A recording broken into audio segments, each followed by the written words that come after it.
and welcome back. We've brought you back for this, and I have some great news. I have actually figured out, what we're going to do as a goal. And the goal is actually pretty simple. It's based around these guys. These lovely little villager friends we have. Or a small amount of. What is going on? All the chickens? Oh, and a villager got in there too. Oh, I'm going to have to break them out. The goal is good because without a goal, you don't really have much of an anchor point. Come on, get out. Come on. Fine, they'll get out on their own. You don't have much of an anchor point. It becomes very difficult to try and figure out what to do for an episode. So, my goal is actually pretty simple. I've decided that I want to bring this. You probably have noticed some changes. I want to bring this village up to a maximum population of 30. Or roughly there around. Essentially, the population doesn't really matter. It is required to succeed in the goal, but what I want to do is to get it to create its own iron golem. Now, for most people anyone who's experienced in Minecraft realizes it's not particularly difficult to do. There's breeding cells and tricks you can do to fake it or artificially increase the population or make it grow faster. However, I don't want to do those. So I'm not going to use any breeding cells. I'm not going to use any of the little tricks and stuff. Oh, did you get out? Good. Now I just need to get the chickens out. Come on, guys. You can see me, right? Hello? Hi. You gonna come this way? So I'm not going to be using any of the tricks or whatnot to do it. I'm going to be utilizing the standard villager mechanics, which is essentially 3 doors or appropriate homes for 1 villager. Come on, buddy. There you go. For your efforts, I will allow you to breed. Right, so the idea is with that system in place, it means that I'm going to actually have to build 30 homes. At least 30 homes. I'm a little impatient, I'll admit. But in addition to that, I need 90 doors, though. So each home that I build is going to have 2 buried homes around it. Now, when the sun comes back up, I'm going to go back to that little spot I cleared, and I'm going to try and explain the basic layout of the village, because it is very formulaic. Hello, butcher. So, this where this village is currently sitting now is going to be probably one of the back corners of it. With the concept being that it's going to stretch out that way and be a giant square. And what will happen is in the middle, there will be a monument, which is where my new shard is going to be, which is why I shrunk the basement over there. This is because I'm going to be building a new one, and I don't need 2 shards. Then around this, on the corners, will be a farm. Okay? And I'm only doing 1/4, such as this will be also there, and there. And it's not going to be these farms. It's going to be fairly large.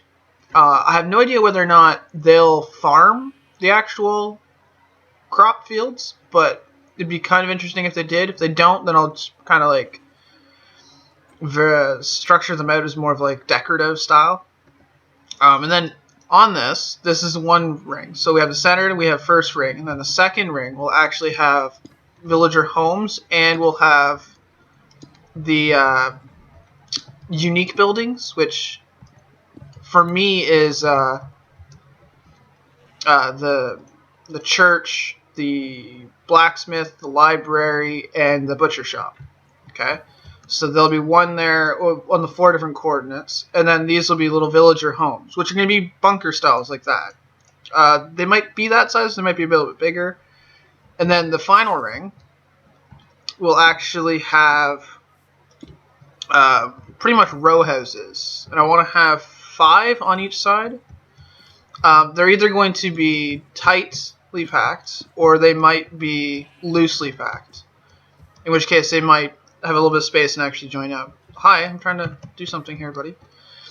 Now, if I do decide to do them tightly packed or loosely packed, there's going to be this massive section in the corner that is going to be just open. And what I'm going to do is make those into like 4 park regions. And then around all of this, of course, is going to be a wall.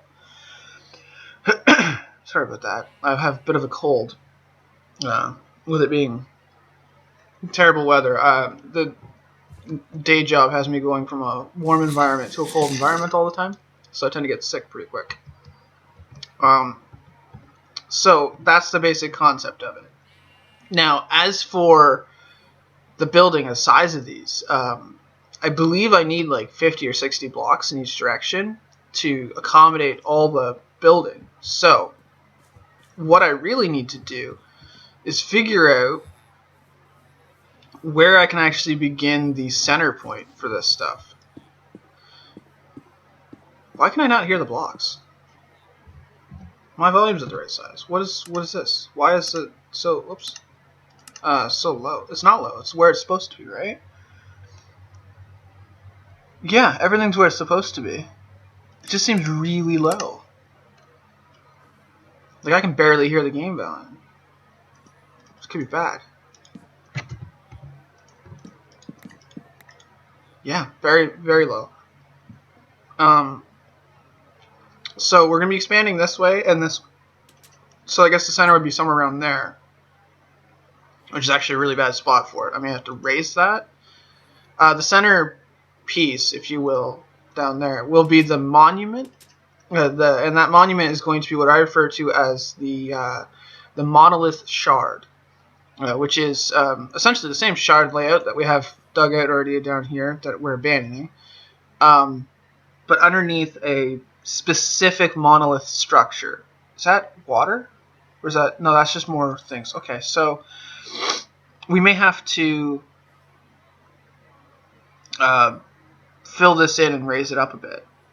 Maybe at least a couple layers, maybe 1 or 2, and then maybe cut that back a bit.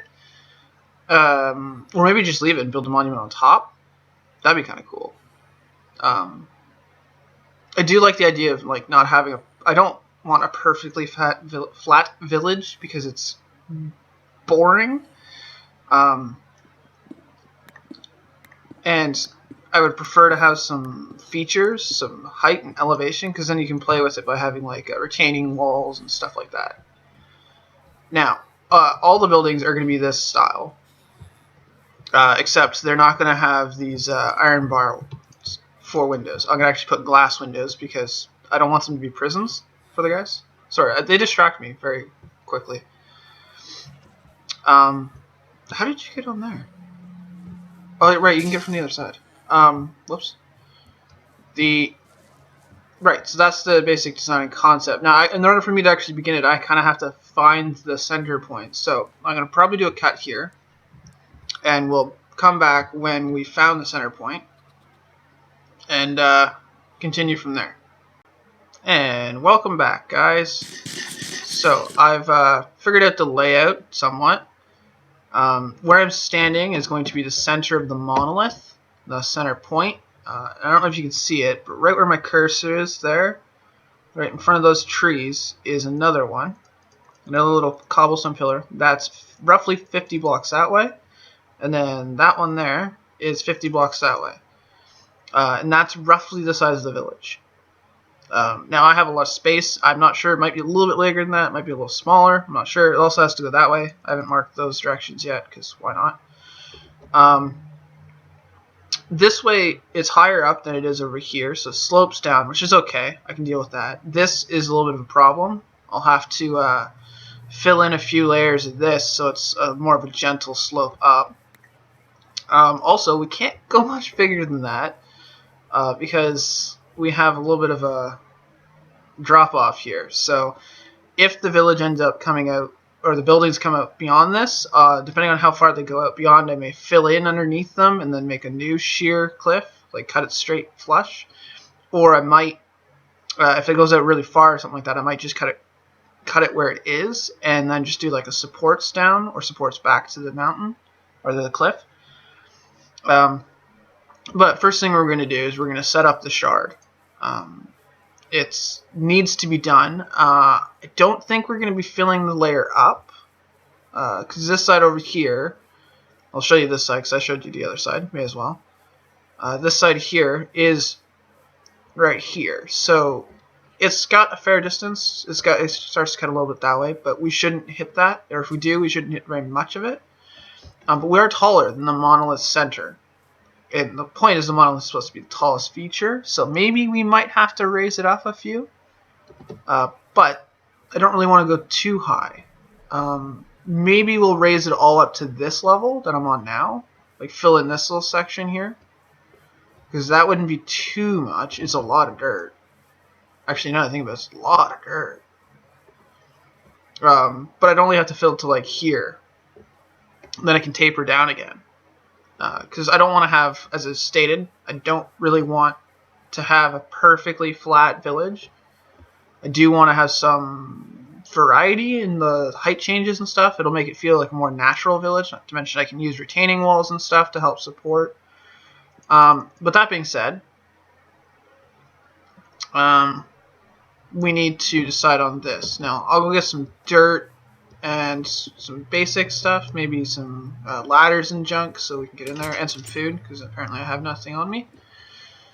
What do we have in here? There's some dirt. That's not a lot of dirt, but it's probably enough to get us going. For now, we'll need some ladders. Whoops. I need those. And we'll need some food, which I don't have a huge amount of, apparently. Also, I kind of figured out why my sounds feel lower to me. They aren't technically lower. They feel it because of the fact that I only have one. Oh, poop. Oh, double poop. I gotta go cut some trees. It's because of the fact that I have, when I'm recording, it adjusts the volume based on my mic. So the louder I talk, the quieter the sounds to that the game sounds get. For me. Case in point, if I'm not talking, they sound normal. If I am talking, they sound lower. I guess it's a feature to allow me to hear what's going on, but I honestly kind of find it annoying. Okay, so this is the monolith point. So this is what we're going to be building today, or starting today, is the underneath part, and eventually we'll actually get to the monolith, which is the above ground. It's a bit of a pain to construct. It's not necessarily the easiest thing in the world to build. The sun is setting, of course it is. Let's break that just in case. That's okay. We'll just gather some more materials and stuff. Maybe even get some food. They have definitely replanted this, because this was all nice and perfect. I had it all spread out, like potatoes in one row and carrots in another, but now they've messed with it. But oh well, whatever works. I'm hoping that when I build the new ones that they'll take over those ones as well and do this with it, manage it themselves, because that'd be great. Because then I don't have to. Then I don't have to like make it tailored or anything like that. It'll make it more dynamic. Because that's one thing I've always hated as a player, is that a lot of the world is very static. Nothing really changes, and I find that very irritating. Because the real world's not like that. And I get it, yes, this doesn't look like the real world, so why would it need to behave like it? But still, it is far more entertaining, for me anyways, to have a static environment. Or not a static environment, a dynamic environment. And as a result of that, tend to try and make them that way. Now, I do have a few features that allow me to do that, but I don't think they're going to work very well with the village, because it kind of has to be a certain way. Because there's rules when it comes to villages that have to be obeyed, or else the villages don't really work properly. No, I'm cooking more. I don't need that. Yeah, so that being said, we can probably sleep now. Yeah. There may be creatures out there, but that's okay. one of the first on-camera combat scenes, I guess. Haven't done much in the way of combat, have we? Oh, there's a spider. There's a skeleton on fire. As long as I don't see any creepers, I'm fine. Hi. Ow. Twerp. Let's just do a quick sweep. See if we can't find anything. Make sure there's no annoying green things that explode. Doesn't look it. Looks like there's not a spider there. Hi. How you doing? Yes, I realize 1.9 is going to come out, and I'm not going to be able to do that spam click to victory. But that's okay. Alright, so we're going to raise up this section. Because I want it raised up. Ooh, too far. Now, I don't need to raise the whole thing up right away. I'm just going to raise enough up that I can get the monolith built. The entrances is essentially what I'm looking for, because the entrance for the monolith shard are right around the monolith, but they actually travel out a bit and then down to the actual shard, so that you come in on the appropriate thing, so that the shard, the center point of the shard, is directly the center of the monolith. So it needs to travel out and then comes back in. And in order to do this, I need to make sure that I have enough space around it. Whoops. I hate that with the double high grass. I need to make sure that there's enough dirt around it and ground around it to support it. Man, I'm just double clicking everywhere. Now, most of these, they don't all connect to one. At least I don't think they do. Pretty sure they don't. But there would be trapdoors around all of these, and one of them will lead down into the shard. I'm probably going to do it that way, maybe? No, let's do it this way. Just because. So let's drop this. Let's drop trapdoor. Let me go dig. And then put a trapdoor there, because it goes on top of, because I like to be able to put the ladders all the way down. I realize, yes, that I can't technically climb out like that, but you can do it like that anyway, so it doesn't matter. Now, the distance this goes down needs to be a certain number, because I want it low enough that I can reach under it, but not so low that I'm, diving deep underground to get to the shard.